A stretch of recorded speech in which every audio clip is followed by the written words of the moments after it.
my good buddy and my friend from NFL Game Day Morning, Dallas Cowboy great. Let me get I'm this with you. right. Hold on a minute. Michael Irvin, in the Hall. You've been in the Hall of Fame 11 years now? Isn't that crazy? I've never missed a trip here either. 11 years ago was that speech. Get up. Stand up. It's amazing, Don't ever too, give man. up. It is amazing when you think about how time flies. I was joking with Urlacher in there today. You know, got Urlacher, Randy. I remember calling Randy as a rookie. I remember playing Urlacher in basketball as a rookie. He was dunking from the free throw line. I was like, oh, my God, it's a linebacker dunking from the free throw line. It is definitely time to get out of this NFL game. Mm-hmm. When you saw that kind of stuff, man. And even guys like Ray Lewis and B-Dog. You know, Ray Lewis, I remember him coming in the University of Miami. That's right. The University of Miami. And now we're talking about we're in the Hall of Fame together. Did you and Sapp and him take a picture together? No, we did talk. We did talk. We should have done that. We should have grabbed all the Miami guys. And Jim Kelly. Ted Hendricks is here. And Ted, we should have Jim Kelly. Saw Jim's here. We saw Jim's Jim here. spoke great. Jim closed the meeting today. Speaking and did a beautiful job, man. Can you? I know you don't like talking exactly what went down in the room. Yeah, I'll give you a circumference of what he was cheering and everything. He was talking about just what it means to him, and he shared with us. And I hope I'm not speaking out of turn here. That he has another surgery coming up. You know, and you could feel the weight in the room fall because you're looking at him and you talk about, man, he has another surgery coming up. And he said these things. He said, you know, whatever happens in that surgery and whatever happens, I want you to know that being in this room, it's been some of the greatest times in my life, you know. And if God sees fit to take me anytime soon, I wanted all of you guys to know that, what you all meant to me. And it's just, you know, it was pretty touching to hear him talk. It was pretty touching to hear him talking. It's always that luncheon is always an incredible moment, and certainly that was because we had just talked about the guys that we've lost this year, and then he stood up and started talking, and it was just touching. And he wrapped it up, huh? Yeah, he wrapped it up with that. Who could speak after that? Wow, Irv. I mean, that's what it's all about.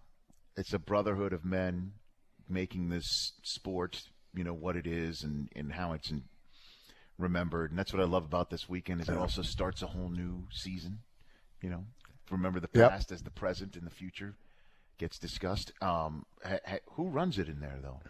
Well, because I know Deacon's right. Passed a few years now. Yeah, and who runs it? Is it Willie Lanier runs it right now, and he's been moderating it for the last few years and everything. So you know, and he'll pick a person to kind of pass the mic around, and you have to stand up, give your name and your class, and we all take turns welcoming in the new class, and sharing personal stories about whatever we know about the new class. You know, Chris Carter spoke about Randy Moss coming in to Minnesota, and that was it was very touching. He said, man, how Randy just made him better. He said it was the first time he stepped on the field and looked at a football player and thought, this dude is better than me.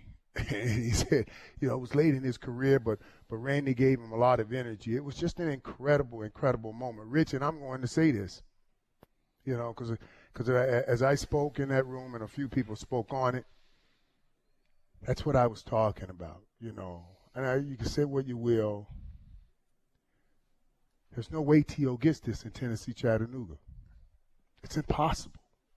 It's impossible to get this in Tennessee, Chattanooga. It's impossible for T.O. to feel what that feels like what we will feel tonight when these guys are walking through a gauntlet of all the guys that you've admired all of your life and looked at all of your life and wanted to mimic all of your life. You're walking through a gauntlet of all of those guys as they welcome you in to this unique fraternity and family. You can't get this in Tennessee, Chattanooga. You cannot get it. We spoke about him in the room. You did? Yes, we spoke about him. I spoke about him, and I said, you know, there were some mixed emotions in the room because guys are worried about this becoming or someone I'm setting a precedent for people And now, all of a sudden, decide, I'm going to celebrate it over here, and I'm going to celebrate it over there, and I want to celebrate my induction over there. And we had some mixed feelings about it in the room. People spoke pretty strongly because they felt that this was a knock towards them, not showing up, not being here, and disrespecting. You mean hold on a second. That's the truth. Returning Hall of Famers. Yeah. Taking it personally that T.O. is not here. You take it personally. Yeah, yes. And I understand that. I understand that because I made a commitment to all of those guys in that room, and a lot of us do every time we step up, that we will be here every year, that God gives us good health to show up here, because that's what we owe these guys. You know, and going back and forth with this T.O. thing here the last few weeks, you know, I get a lot of people on my social media, and I'm including Terrell Owens himself and T.O. and I'm going to be honest here, you know, and I get a lot of my people, Rich, African Americans, saying, well, T.O. doesn't know anybody anything and all of this, and he can do this. And I'm like, stop saying that. That's not true. You do owe people stuff. You owe your parents something. You owe your mother something. She bore you for 9 months. You owed her something. You owed her something. As an African American, we owe Martin Luther King something. We owe him something. For the sacrifices they have made, we owe them something. As a football player, I'm the 15th of 17 kids. The 15th of 17 kids growing up in a damn ghetto of Fort Lauderdale. I owe the guys that came before me, I owe them something because they gave me an opportunity to play a game and make a living and pull my family up out of a hellhole. I owe them something. I can't. That's just wrong. That makes me raw to hear my people say that we don't owe anybody anything. Yes, the hell we do, and yes, the hell he do. And I wish he was here to get what he has earned in that room. And I hurt for him that he's not here to get what he has earned in that room. But we said this, and I spoke this. I said, I don't care what it is. Whenever he does walk in this room, he's family. And it's the thing that separates teams and organizations from family is if you're on a team or an organization, when things go bad, people start pointing fingers. But when things aren't right in family, everybody comes together. And whenever he walks in that room, we will hug him. And we will be together and be complete. Well, I mean, it takes two to make a hug, you know, and I think he wants to be in that room, though. I think he really does. Yeah, you know, and I hope he shows up really next year. He really does, year. though. He wants to be in this room, and he wants to feel that love from all of these people. I just think he could not be brought to look at some of the people in the room that he thought he should have been in before, including maybe even, sooner. But that's one of the things we talk including about. some in the class. But that's one of the things we talk about. And we had a funny moment in there because, you know, we all talk about this team is forever, and we don't measure in this room, well, who's greater than who, and who's this and who's that, who's the greatest, and all of these things. We're all on equal ground in this room because we all have a gold jacket. And nobody, I've never ever, I swear to you, it's on my mother and father's grave in all of life, I've never ever heard one Hall of Famer to another say, well, I was a first ballot and you weren't. You were not. We never in my 11 years in that room, I've never heard it. Because once you're in, you're in. Nobody talks about all of those things. And when I spoke, I said my thing that I hate most for T.O. is he's allowed a temporary pain to overshadow this permanent thing. Because this is permanent. Hall of Fame moment is permanent. If he gives a speech in Tennessee, Chattanooga, it may live today, it may live a year, but it won't live forever. It won't live forever. When you give a speech here, it will live forever. And it's important to live forever because when he's dead and gone, his great-great-great-great-great-grandkids will be able to see it. His great-great-grandkids will see his moments, see his bust, see his jacket, and say, man, what's in him is in me, and I can do great things. And that's what it's all about. It's about him inspiring them. Don't be so caught up on the fight between these reporters or writers that you miss the fight for your generation, for generations to come, and your family, and what I call generational blessings towards your family. Do you think that's all that it is? Is the reason why he's not here? Have you spoken to him? I talked to him, before I went on, and I haven't spoken to him since. Before you went on the NFL Network. Before I went on the NFL Network, and I think he got upset I saw his tweet. Yeah, I ended that with, because I ended it with, I know T.O., he showed up when he didn't get in with the gold jacket that he had paid for with all of his records on. And it baffles me. How do you buy your jacket when you don't get in, but when you do get in, you the real jacket, you say, nah, I don't want that. That's just hard. And we pray for him and we love him and we're looking forward to him walking in that room one day and experiencing all of it. Before I let you go, what's the latest with Dez, best you can tell? Well, I can tell you that I know people have been reaching out to him and trying to get him.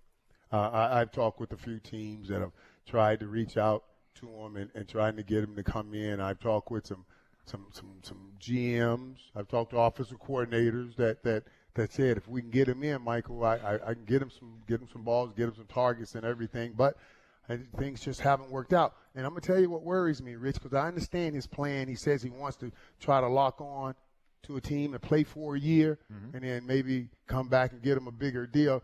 But each day goes by, that becomes less and less of a possibility, because now whenever you get to a team, you got to learn a whole new system.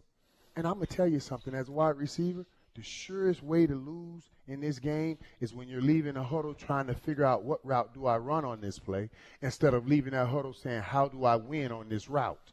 And Dez right now will be leaving in a huddle saying, oh, God, what route do I run on this play? So he's already at a deficit. Yeah, I just hope he gets with somebody that's smart enough to say, I'm going to give him a package, and each week I'm going to extend that package so we can get the best Dez that can play football. Is that another way of saying that wherever he winds up, Irv, he won't line up in the same damn place 17 straight weeks? Well, he's going to have to line up in the same place for the first few weeks, because he's got to learn one spot before he can learn other spots. And that's the situation he's going to have to deal with. And hopefully he'll get a smart offensive coordinator that knows how to integrate him slowly. Love seeing you, man. And it's always. By the way, I do believe this, because I've seen everybody come and go. You may have the most tailored gold jacket out of everybody. Seriously. Well, I mean, that thing fits you like boom, boom. It is tailored. It is perfect. This is my baby, too, man. I love this gold jacket, man. Have you ever slept in that? Yeah, actually, of course I've slept in it. Pajamas, like a sleeping I'm just shirt? let it go right there. I've done things in this jacket. I've done some things in this jacket. This is my jacket, man. Yeah. That's why I didn't take it off the first few nights I had it. I really can say I slept in it, everything. Mm-hmm. It just means that much to me, It means that much to a lot of guys, Ray, watching on our network. Mm-hmm. You watch when Mr. Baker knocked on that door and Randy Moss just bust out crying. Man, that was like, man, I was almost crying at home watching. Yeah, it's amazing. Yeah, and then tonight the jacket ceremonies on the network tonight. If he cried on the knock from David Baker, wait till he walked down and get that jacket.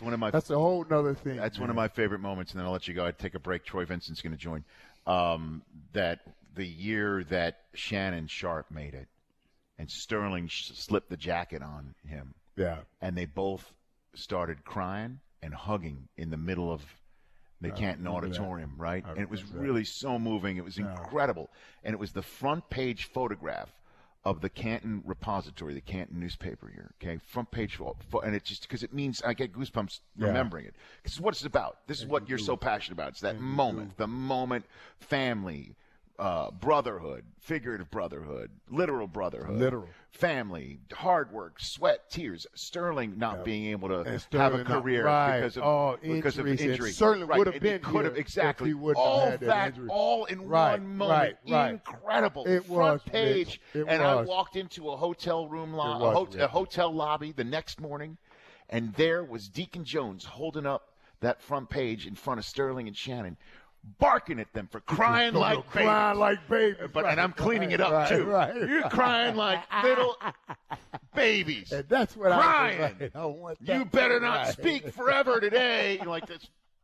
It was fantastic. It was incredible. And exactly. And I said that to the class. I said, I hate that T.O.'s not here so we can make him sit there and shut up just like you guys are shutting up right now. You know what? Ray Lewis couldn't say a word. T.O., Randy, Brian, they can't say a word. They got to take it like a man. Just sit there and wait, and that makes it fun. Love that. We had so much fun. Irv, love you. I'll see you this weekend. Part of the NFL Network coverage. Ready, all baby. day tomorrow. We got it, baby. That's Michael Irvin here on buddy. the Rich Eisen Show, right here from Canton, Ohio. The Rich Eisen Show, weekdays at noon Eastern on Audience.